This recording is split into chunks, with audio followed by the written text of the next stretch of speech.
tomorrow, mostly cloudy, showers and thunderstorms during the afternoon hours with the best chance later in the afternoon and evening. That's when we'll be watching for the strong storms, and another day in our final day in the 70s for tomorrow. It's also going to be windy.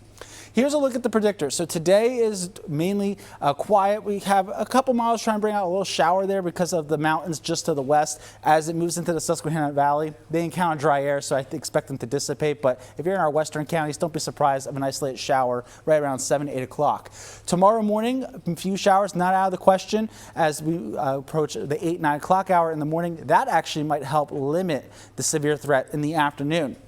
As we go into the afternoon around 2, 3 o'clock, that's when we'll be watching those showers and thunderstorms approach from the west. Here, that'll be our first round. We get a little bit of a break in the evening, and then the cold front itself will actually push through late tomorrow night into early Thursday morning, bringing us another round of precipitation here. But as we go through those storms for in the afternoon and evening, we will have to watch for some strong ones because we do have that slight risk, that level 2 out of 5 for the entire Susquehanna Valley. The main concern with that will be damaging winds here. That'll be the greatest threat as we go through the tomorrow afternoon, tomorrow evening, as well as heavy rain at times and frequent lightning.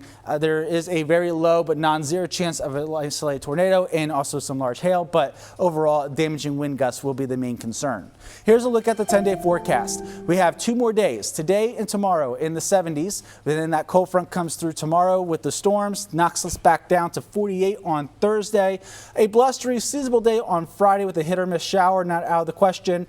That basically maintains itself through the weekend, Saturday and Sunday. And then we are cooler as we go towards St. Patrick's Day with highs back in the 30s.